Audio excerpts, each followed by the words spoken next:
Graça e paz, meus irmãos, amém? Não tem não. Graça e paz, irmãos, amém? Agora sim, né? Irmãos, vamos abrir as nossas Bíblias em Efésios, capítulo de número 4.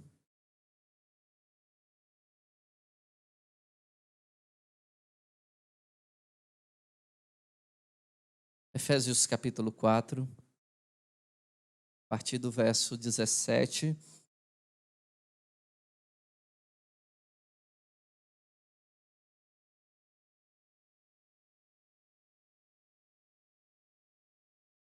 A porção desse texto está do capítulo 4, do verso 17 até o versículo de número 32.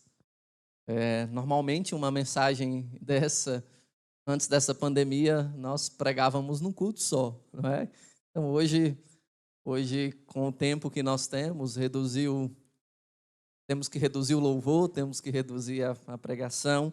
E esta mensagem nós vamos pregar a primeira parte dela hoje e a semana que vem a segunda parte.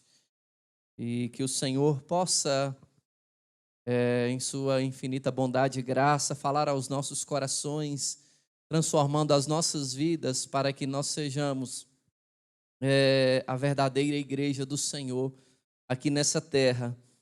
Eu confesso para os irmãos que é um assunto que eu tenho pensado seriamente, principalmente nesse tempo. O que é ser igreja? O que é ser igreja num tempo em que nós temos que nos isolar?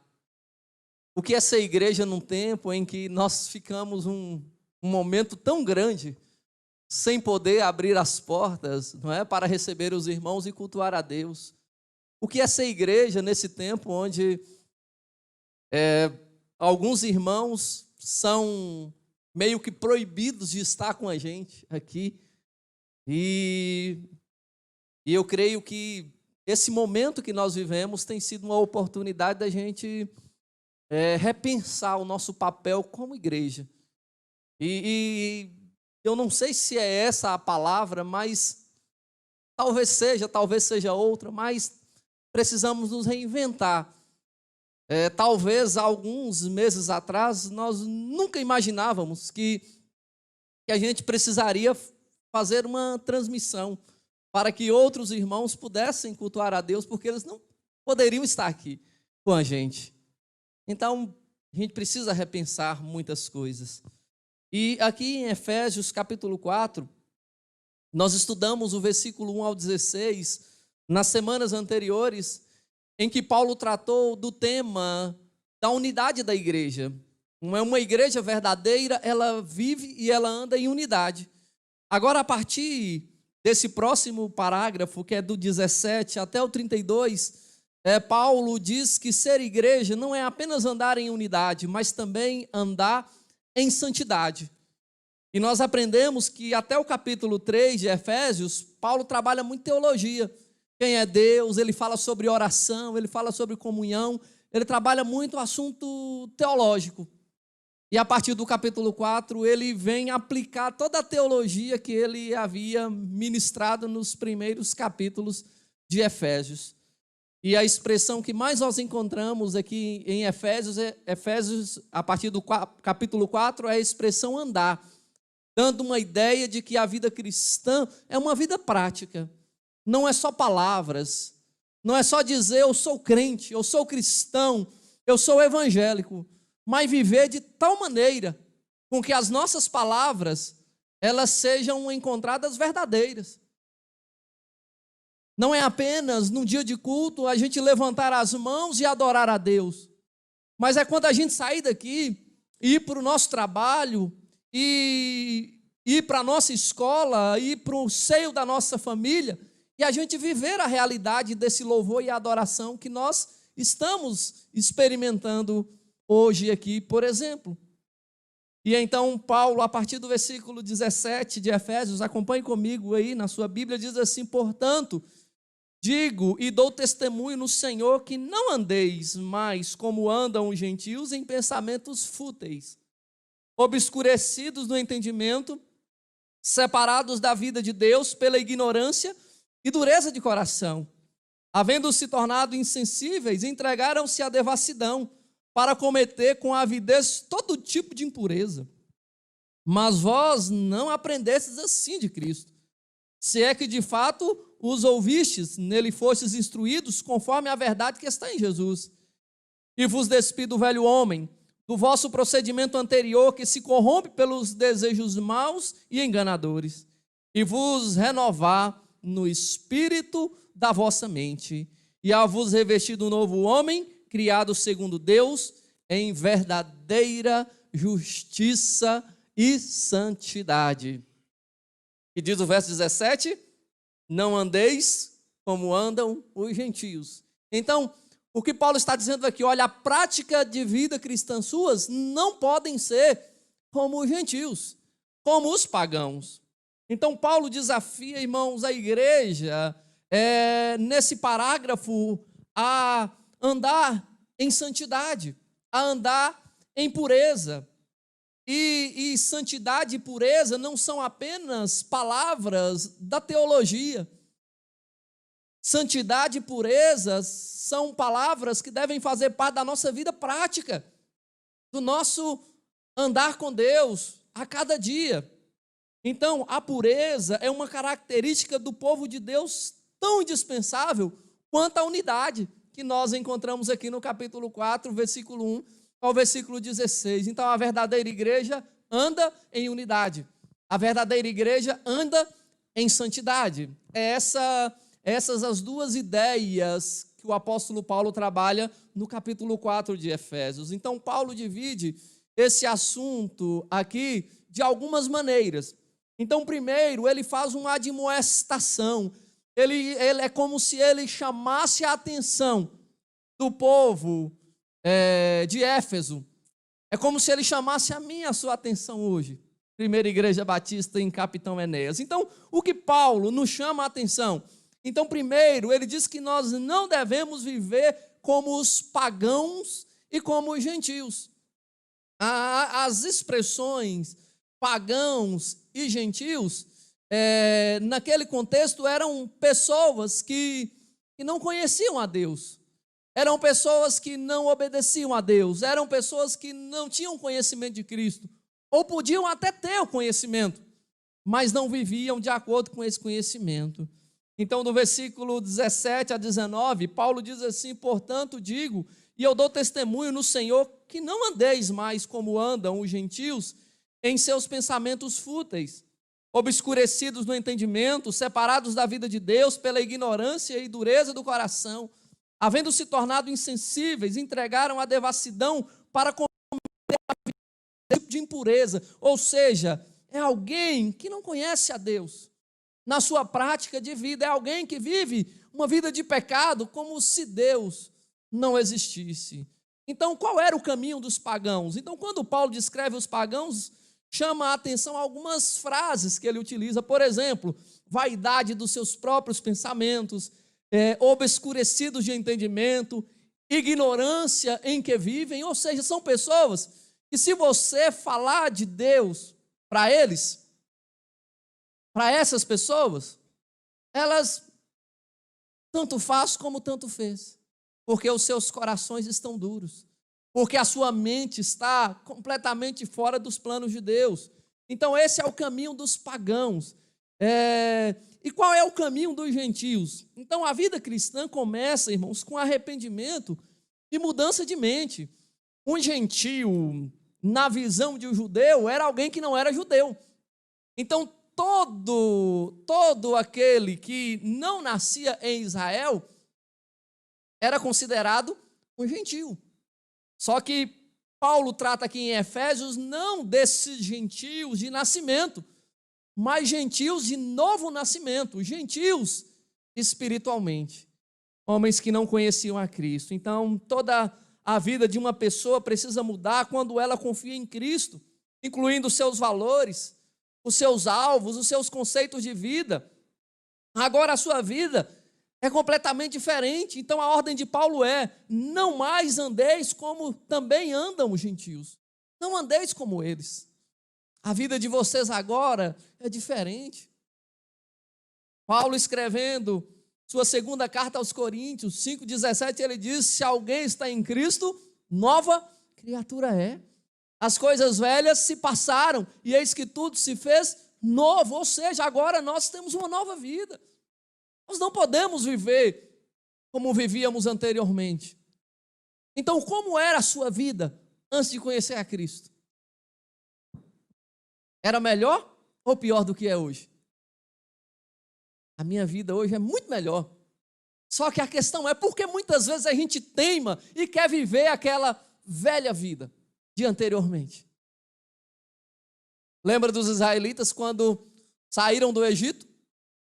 Em momentos de dor e de sofrimento, eles começam a reclamar e dizer: oh, vocês nos tiraram do Egito, lá nós tínhamos tudo de bom, lá a gente tinha cebolas, pepinos, lá a gente tinha tudo. Só que eles esqueceram que eles eram escravos. E o povo de Deus não é um povo escravo, o povo de Deus é um povo livre, é um povo livre. Então, meus irmãos, Paulo então mostra que algumas características dos gentios e dos pagãos. Uma primeira característica é que eles vivem na vaidade dos seus próprios pensamentos. Ou seja, eles não importam o que Deus pensa a respeito das suas próprias vidas. Porque é aquilo que eles pensam que é o mais importante. Quem não conhece a Deus não conhece o mundo ao seu redor e nem a si mesmo. E é por isso que vive nessa vaidade dos seus pensamentos. Segundo, vivem com entendimento obscurecido, ou seja, com a visão tapada com relação a Deus, a palavra de Deus, os valores de Deus. A Bíblia fala que o Deus desse século cegou o entendimento das pessoas para que elas não venham crer no Evangelho. É desse jeito. Paulo, quando escreve aos Romanos e mostrando o homem perverso sem conhecer a Deus, no verso 22, no capítulo 1, ele fala bem assim: inculcando-se por sábios, tornaram-se loucos. São esses os homens do mundo. Outra característica dos gentios e pagãos é que eles são alheios à vida de Deus. Vivem sem esperança e sem Deus no mundo, vivem separados de Deus. Se você conversar com alguém que não conhece a Cristo sobre a nova vida que nós podemos experimentar e o que Deus tem preparado para nós, depois que a gente partir dessa terra, eles não acreditam. Você já escutou alguém falando bem assim: olha, esse negócio de céu, de inferno, isso não existe, não é? Morreu, acabou. Não é assim que a gente escuta? Por quê? Porque são alheios à vida espiritual, acham que a vida é apenas essa matéria aqui, é essa vida que nós vivemos aqui. Outra característica dos gentios e pagãos: vivem na ignorância. Então o verdadeiro conhecimento começa com Deus, e quem não conhece a Deus é escravo da ignorância. É ignorante. Aqui, irmãos, ignorância aqui não é aquela pessoa que é ignorante, não é? Você conhece alguém que é ignorante? Não é, a ignorância que é com relação ao conhecimento de Deus. O seu coração é fechado para Deus. Outra característica: dureza de coração. Paulo diz: eles são duros de coração, eles entregaram-se pela ignorância e dureza do coração. Está aí no final do versículo 18. É interessante que a palavra grega para dureza é poroses. Poros era uma pedra mais dura do que o mármore. Ou seja, Paulo está comparando aqui o coração daqueles que não conhecem a Deus como um coração mais duro do que o coração de um mármore. Imagina? Ou seja, nada consegue entrar nesse coração. Então essa palavra era usada na medicina para calo ou formação óssea na junta. Significa petrificar, tornar duro, insensível.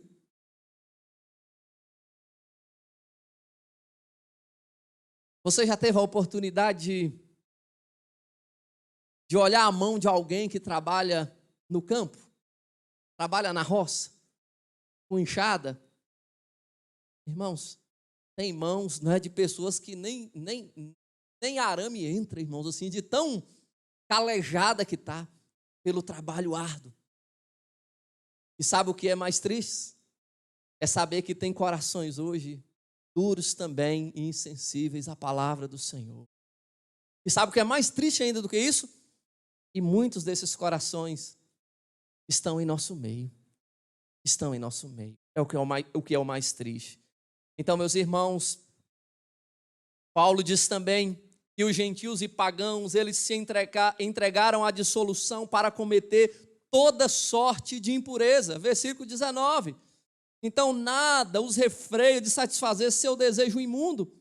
A dureza de coração leva primeiramente às trevas mentais, depois à insensibilidade de alma, finalmente a uma vida desenfreada. Ou seja, eu vivo do jeito que eu quero.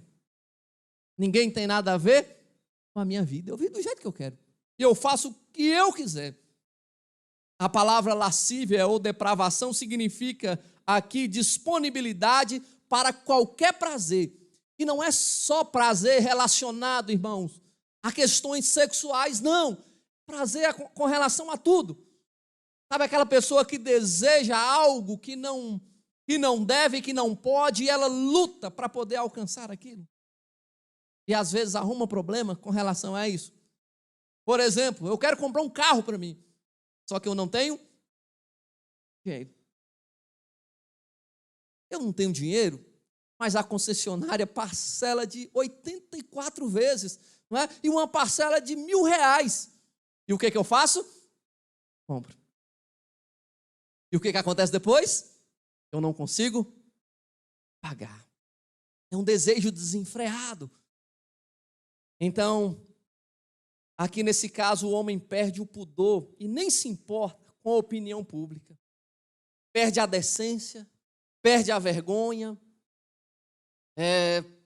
Olha para uma pessoa viciada em álcool, em outros tipos de drogas ilícitas, não é? Porque o álcool é uma droga lícita, não é? Que não tem problema. Olha essas pessoas, tem algumas que chegam num ponto que elas nem mais se importam com o que elas estão vivendo, nem se importam.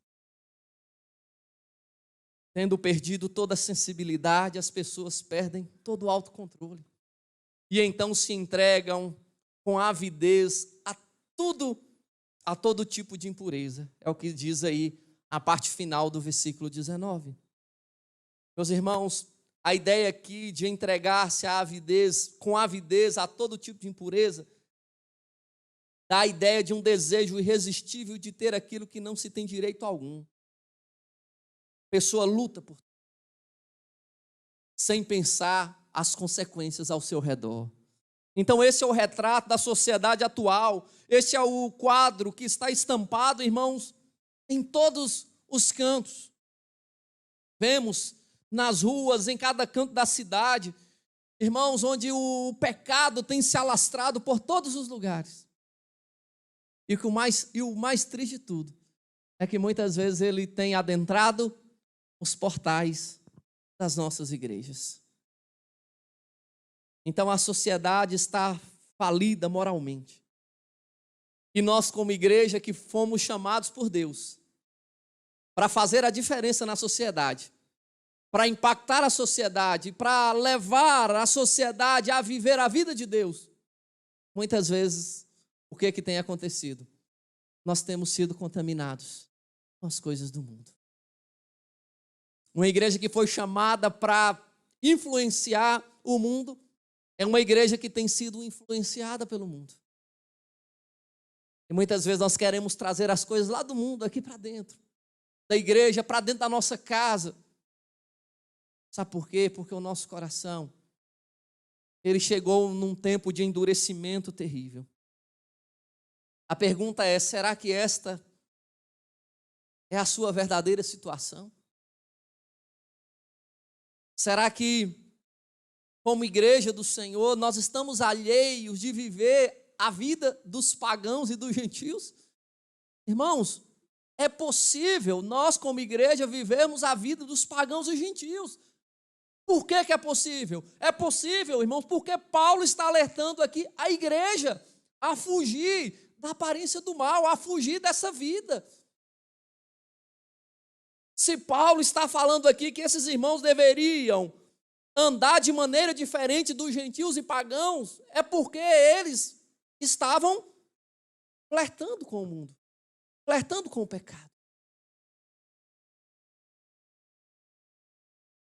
No início dessa mensagem eu disse que eu tenho refletido muito sobre a igreja nesses últimos tempos. E hoje pela manhã eu compartilhei com os irmãos aqui que no início da pandemia, a grande questão que se levantou nos debates pastorais, nos debates das igrejas era: como que a igreja vai sobressair a essa pandemia? Como a igreja vai sair desse momento? Escutamos talvez mais expressões como: a igreja vai ser muito melhor depois que sair dessa pandemia. No dia que falar que a igreja pode abrir, não vai caber gente na igreja, porque as pessoas vão estar com sede de Deus. As pessoas vão estar querendo ir para a igreja, vão querer estar juntos. Nós escutamos coisas assim: a igreja vai ser muito melhor. Mas eu confesso para os irmãos que eu tenho minhas dúvidas. A igreja vai ser muito melhor a depender de mim e de você. Se nós queremos ser melhores. A igreja não vai ser melhor, irmãos, se eu e você tomar a decisão de flertar e andar pelo caminho do pecado, pelo caminho de uma vida sem Deus, pelo caminho de uma vida onde Deus, Ele nem é lembrado, onde o nosso coração está duro e insensível quanto à vontade de Deus. Então, será que a igreja será melhor depois desse tempo? Algumas coisas a gente tem percebido nesse tempo. Tem irmãos que são consagrados a Deus, tementes a Deus, fiéis a Deus e que lutavam contra o pecado e que continuam fazendo isso. Independente se pode estar aqui ou não, independente se a igreja está fechada ou tá aberta, tem muitos que mantêm a sua integridade, a sua vida com Deus e a sua vida de santidade, independente das circunstâncias que nós vivemos. Mas tem alguns, a gente tem percebido isso também, que tem aproveitado a oportunidade para flertar com o caminho ou no caminho dos gentios e de se entregar às mazelas do pecado e se afastar de Deus. E nós precisamos orar, porque talvez ao final desse tempo que nós vivemos, alguns podem ficar pelo caminho. Infelizmente, irmãos, infelizmente. E é por isso que é tempo de orar, é tempo de despertar, é tempo de encorajar uns aos outros, é tempo de refletir o meu e o seu papel enquanto igreja. Que diferença nós estamos fazendo nesse? Então, depois de Paulo falar sobre a situação do homem sem Deus, ele traz algumas palavras de esperança. E ele fala sobre o verdadeiro significado da vida. E ele fala que o verdadeiro significado da vida está em Jesus. Mas essa verdade, irmãos, por causa do tempo, nós vamos deixar para o próximo domingo. Não é? Coloque seu nome na lista, viu? Para domingo que vem estar aqui. Então, o verdadeiro significado da vida não é o pecado. É servir a Deus, é honrar a Deus e andar nos seus caminhos. Mas nós vamos ver na prática como Paulo desenvolve essa ideia aqui. E que o Senhor nos abençoe, para que possamos lutar ferrenhamente, irmão, contra o pecado todos os dias e buscar viver uma vida santa. Porque é essa vida que o Senhor tem para mim, para minha família, para você e para a sua família. Você quer viver a vida santa que o Senhor tem para você? Você quer, meu irmão? Amém? Amém. Então que vivamos essa vida. E eu creio que o Senhor tem ela para nós. Feche os seus olhos. Vamos orar ao Senhor. Convido os irmãos do louvor. Coloque a sua vida diante do Pai. Coloque a sua vida diante do Senhor. Eu não sei como tem sido a sua vida cristã? Talvez essa palavra de despertamento que Paulo escreveu aos Efésios, ela seja aplicável a mim e à sua vida nesta noite.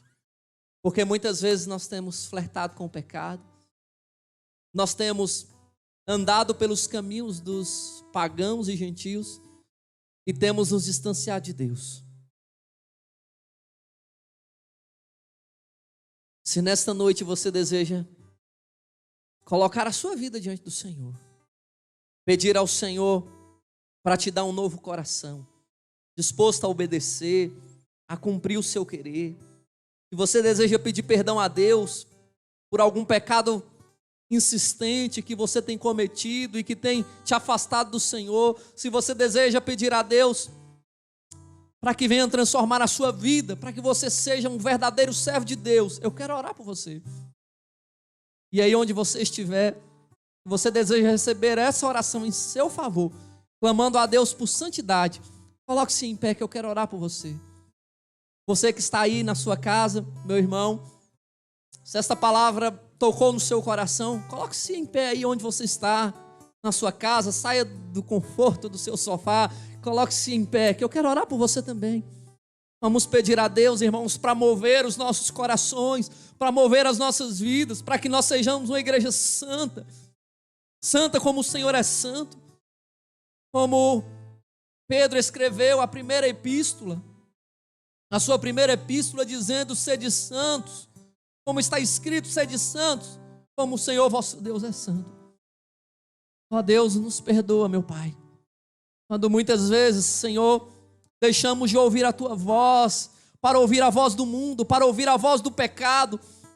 Nos perdoa quando muitas vezes, Senhor, ó Deus, andamos pelos caminhos dos gentios e pagãos, que não ouvem o Senhor, que não entendem o Senhor, que não conhecem o Senhor, que estão com seus corações endurecidos. Ó Senhor, visita cada irmão que se coloca diante do Senhor aqui, aqueles que estão em suas casas, meu Pai. Perdoa, Senhor, o nosso pecado.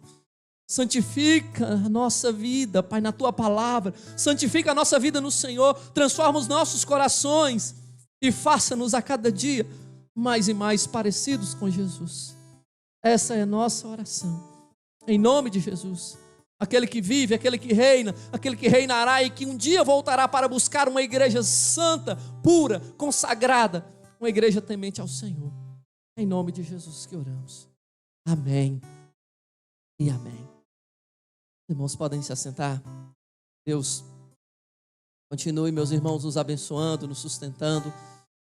Eu vou encerrar minha palavra por aqui. Os irmãos do louvor vai conduzir até o final, mas desde já eu quero agradecer a todos pela presença. Temos algumas pessoas nos visitando aqui, é um prazer muito grande, né, ter você aqui com a gente. Volte mais vezes, né, para que juntos a gente possa estar adorando e exaltando o Senhor, né? Antes a gente falava bem assim, dá um abraço na pessoa que está do seu lado, né?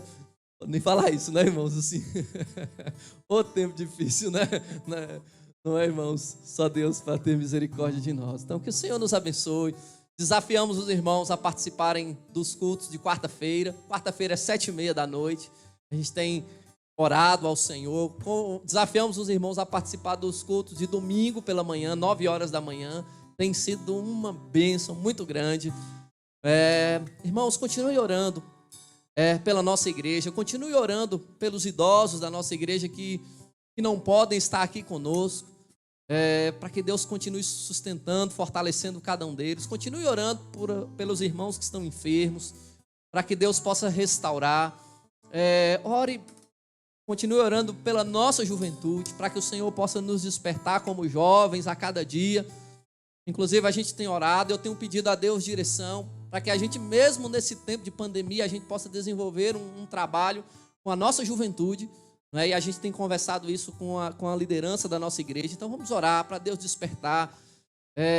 Irmãos, a Bíblia fala que os jovens são fortes. E esses jovens são fortes para vencer o maligno e permanecer firmes e inabaláveis. Então vamos orar, vamos pedir ao Senhor para sustentar toda a nossa igreja, seja do menorzinho, irmãos, até o mais idoso. para que o Senhor possa estar abençoando a cada dia. Então, que Deus abençoe a sua vida, a sua família. Tenha uma ótima semana na presença do Senhor. E nós vamos encerrar esse culto louvando e adorando o nosso Deus.